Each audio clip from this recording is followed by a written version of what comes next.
안녕하세요. 아침 장시작하기 1시간 전입니다. 뉴스 기사를 최근 정말 많이 보고 있는데요.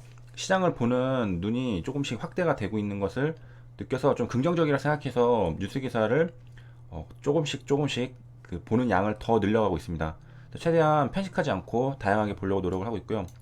김정은 건강 이상설에 대해서 트럼프는 이제 모른다. 잘 있길 바란다. 어디에 잘 있길 바란다는지 모르겠지만 모른다고 했습니다. 그 다음에 이제 국제유가 또 폭락을 했는데요. 그 크루드 오일 WTI를 보면은 이제 어제가 어디지 모르겠는데 3시쯤에 보면은 거의 6달러까지 떨어졌습니다. 여기 6달러까지 떨어졌다가 지금 다시 이제 반등한 건데요. 여기까지 찍었다가 13달러로 지금 다시 올라왔습니다. 그래서 여기까지만 해도 20달러였는데 어제만 해도 20달러에서 쭉 하락해서 6달러까지 그래서 5월물을 따라가는 느낌을 보여주고 있습니다. 그래서 이유는 전 세계 과잉 공급이 심각하다. 그 다음에 수요도 없죠. 그래서 오펙 플러스는 러시아를 합쳐서 그래서 화상행위 트럼프 대책 예고를 하고 있다고 하는데, 그래서 각국에서는 이제 조치를 취하겠다라고 입장을 다 밝히고 있지만 그 국제 공조가 좀 힘든 상황이죠. 그 다음에 알리바바 테슬라는 이제 디지털 선전 경쟁을 하고 있다고 하는데 포스트 그 질병 대비를 하고 있다고 합니다. 그래서 재택근무 원격 수업 늘어나니까 알리바바는 클라우드에 35조를 투자했습니다. 그러면은 구글, 그 아마존 AWS, 그다음에 하나 또 까먹었어요. 마이크로소프트, 그 다음에 알리바바 이제 들어오게 되는 거죠. 그래서 틱톡은 기술인지 일반여 채용, 버라이즌, 화상회의 앱 인수. 그 다음에 이제 페드에서 뭔가 나온 게 있나 사이트에 들어가 봤는데요. 내려가 보면은 이제 여기 파이낸셜 어카운트를 볼 수가 있습니다. 화살표도로 표시가 되어 있는데 릴리즈 데이트는 마치 12일이고 약간 이제 데이트가 좀 지났기 때문에 그 최근 QE 관련해서 보려면은 여기 말고 다른 데서 봐야 될 것 같아요. 일단은 보면은 트랜잭션이랑 레벨 오브 파이낸셜 에셋이랑 라이어빌리티스를 제공한다고 합니다. 그리고 이제 PDF를 클릭하면 이제 198페이지의 파이낸셜 에셋이 나오게 되어 있는데요.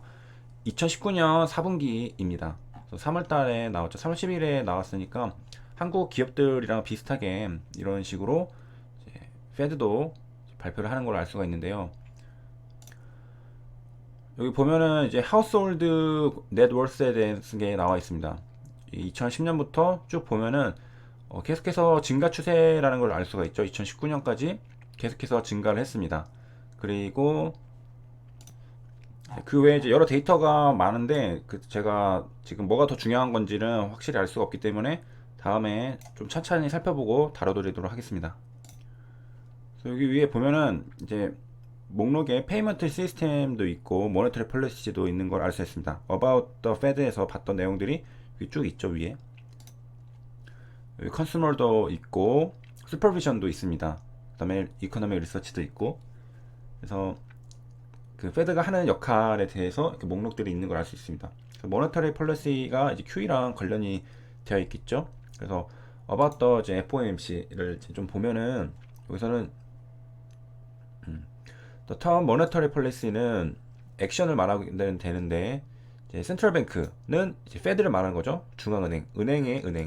그래서 페드를 말한다. 그래서 이제 경제를 도와주는데 사용하는 통화 정책인데 뭐 코스트 오브 머니, 돈의 코스트는 금리를 말하는 거죠. 그래서 금리를 조절하고 그 다음에 사용 가능성들, 그러니까 돈이 많이 풀리게 하던가 적게 풀리게 하던가 그런 것들을 이제 조정을 하고. 그래서 1913년에 이제 페드 액트가 발행이 이슈가 돼서 그 리스폰서빌리티를 이제 주게 된 겁니다. 그래서 페드가 이때부터 이제 모네터리 폴리시를 할 수 있게 된 거고요. 그다음 이제 페드에서는 세 가지 툴을 다루게 되는데 오픈 마켓 오퍼레이션, 그다음 또 디스카운트 레이시랑 리저브 리퀘어먼트라고 하는데, 요 리저브 리퀘어먼트는 캐시 리저브 레이시오, 센트럴 뱅크가 레귤레이션인데 그 요게 미니멈 어마운트를 딱 준비해 놓게 하는 겁니다. 그래서 이거 한국 번역으로 지급 준비 제도라는 것을 이제 의미를 하게 됩니다. 그 돈을, 그러니까 뱅크런 같은 것들을 이제 막는 거잖아요. 커머셜 뱅크들이 이거 그 미니멈 어마운트를 셋 해놓는 겁니다.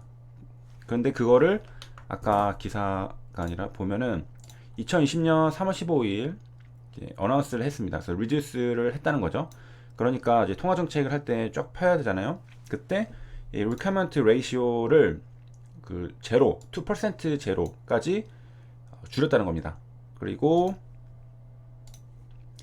이게 effective March 26이니까 어나운스는 3월 15일에 했고 그리고 마치 26일에 이제 시작이 되는 겁니다. 그래서 그 나스닥을 보면은 3월 16일에 여기네요. 여기 15일에 발표를 하고 하락을 맞고 여기서부터 이제 저점을 살짝 찍었죠. 그다음에 3월 26일은 이제 여기서부터 이제 시행이 되는, 그러니까 이제 저점을 찍은 자리쯤에서 QE 발표도 여러 가지 있었겠죠. 그래서 리서브 리퀘어먼트는 이제 여기랑 여기에서 둘 다 있었다. 어나운스랑 이펙티브. 그 다음에 이제 디스카운트 레이트인데요. 이거는 이제 할인율이라고 합니다. 중앙은행이 일반은행에 빌려줄 때 적용하는 이자율이라고 하고 모네터리 폴리시를 하는데 툴로 사용되죠. 그래서 중앙은행이 인플레이션을 방지하려고 할 때는 이 디스카운트 레이트를 레이스하게 됩니다. 그래서 투자에 대한 수익을 현재 가치로 할인할 때도 쓰는, 뭐 금리랑 같은 말이죠. 여기 있네요. 그래서 캐시플로를 평가하는 거, PB로 FB를 PB로 바꾸는 거를 할인한다라고 말을 합니다. 이때 적용되는 게 바로 디스카운트 레이트라고 하니까 두 가지 의미로 쓰입니다. 일반적으로 우리가 쓰는 거는 이 밑에 거지만은 이제 페드 중앙은행에 대해서 뱅크 오브 뱅크의 정책을 쓸 때는 이 위에 거를 쓰게 됩니다. 조금 더 이제 깊게 들어가 보면은 이제 중앙은행으로부터 차입을 하는 겁니다. 커머셜 뱅크들이 차입을 하게 되는데 정부 채권, 기타음을 통해서 여기 커머셜 뱅크로 지불하는 이자가 바로 디스카운트 레이트이 되게 됩니다. 그래서 모네터리 폴리시의 툴이 된다라고 하고 인플레이션 방지할 경우에는 할인율을 인상하게 된다라고 합니다. 그러면 급하게 이제 유동성이 필요할 때는 할인율을 내리겠죠. 인하하겠습니다. 그래서 이제 페드로 다시 가서 보면은 아마 이제 다운 하겠다라는 그런 말들이 있을 거라고 예측을 해볼 수가 있을 겁니다. 그리고 이제 시중은행 상하보 할인율을 인상을 하면은 기업은 자기 이윤이 이제 감소를 하게 되죠. 그래서 은행 차입에 대한 의욕과 자극이 감소돼서 신용 팽창은 스스로 압축하게 된다라는 겁니다. 반대로 이제 경기 침체 이 우려가 있을 때는 할인율을 인하를 하면은 시중은행의 신용 공급량이 증가가 되죠. 왜냐면은 금리가 싸니까 더 많이 빌릴 수가 있잖아요. 중앙은행으로부터. 경기 회복에 유리하게 됩니다. 그 다음에 이제 디스카운트 윈도우라는 말이 나오는데요. 이거는 중앙은행의 대출 창구, 시중은행을 상대하는 그걸 말을 한다고 합니다. 그래서 이제 검색을 해보면 이런 거를 보여주죠. 그래서 이제 단어 뜻을 좀 찾아보면은 인스트루먼트입니다. 모네터리 폴리시. 이것도 당연히 센트럴 뱅크로 컨트롤이 되는 거죠. 그래서 얼라우를 해주는 건데 누구한테 해주냐? 엘리지블 인스티튜션이 이게 중요합니다. borrow money from the central bank가 되게 해주는 겁니다. 그리고 그거는 short-term basis입니다. 그 다음에 이유는 당연히 리퀴디티가 부족해지기 때문이겠죠. shortage of liquidity. 그 다음에 앞에도 temporary가 붙어 있네요. 그래서 뭐 이유는 뭐 internal, external disruption. 그래서 어쨌든 위기가 발생을 하면은 이제 디스카운트 윈도우를 통해서 이제 모네터리 폴리시를 하게 되는 겁니다. 페드 홈페이지에 보면 on March 15, 보드는 어나운스를 했다고 합니다. 체인지를 하기로 했는데 디스카운트 윈도우. 그래서 이거는 이제 두 가지 경우라고 했는데 이거는 이제 마치 16에 이제 이펙티브가 됐는데요. 하루 만에 이제 바로 됐습니다. 이펙티브가. 그 내용을 보면 이제 narrowing the spread를 줄였습니다. 그래가지고 이제 depository institution이 to meet unexpected funding needs를 충족시키기 위해서 이 스프레드를 줄였다는 겁니다.